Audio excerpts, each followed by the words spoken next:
అందరికీ నమస్కారం అండి. ప్రభుత్వ ఉద్యోగులకి అలాగే ప్రైవేట్ ఉద్యోగులకి సంబంధించి భారీ శుభవార్త. 15 లక్షల వరకు నో ట్యాక్స్ ఇన్కమ్ ట్యాక్స్కి సంబంధించి లేటెస్ట్ అప్డేట్స్ అయితే రావడం జరిగిందండి. ఈ వీడియోలో వీటన్నిటి గురించి పూర్తి వివరాలు అయితే తెలుసుకుందాం. ముందుగా ఇటువంటి తాజా సమాచారాన్ని తెలుసుకోవాలి అంటే ఛానల్ని సబ్స్క్రైబ్ చేసుకోండి, వీడియోని ఒక లైక్ చేయండి. సంవత్సరానికి 15 లక్షల లోపు సంపాదించే వారందరికీ కూడా కేంద్రం గుడ్ న్యూస్. 15 లక్షల వరకు నో ట్యాక్స్ వినియోగాన్ని పెంచేందుకే ఒక ఆర్థిక సంవత్సరంలో 15 లక్షల లోపు సంపాదించే వారికి ఆదాయపు పన్ను భారాన్ని తొలగించాలని కేంద్రం భావిస్తున్నట్టుగా నేషనల్ మీడియా గురువారం తెలిపింది.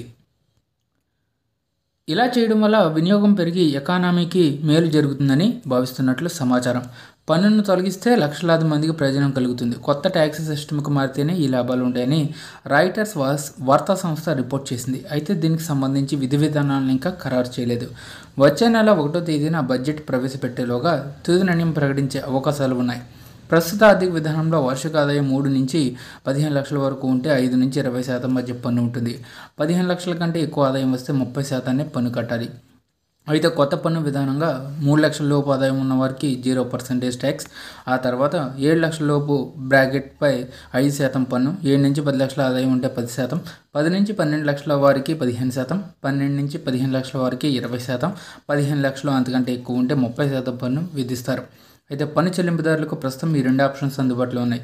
వీటిలో ఏదో ఒక దాన్ని ఎంచుకోవాల్సి ఉంటుంది. మొదటి విధానాన్ని ఎంచుకుంటే ఇంటి అద్దె, బీమా వంటి ఖర్చులపై పన్ను రాయితీ ఇస్తారు. దీనివల్ల ట్యాక్స్ పేర్లకు కొంత డబ్బు ఆదా అవుతుంది. రెండో ప్లాన్ను 2020లో తీసుకొచ్చారు. ఈ విధానంలో పన్ను రేట్లు తక్కువగా ఉంటాయి, కానీ ఇంటి అద్దె వంటి మినహాయింపులు ఉండవు.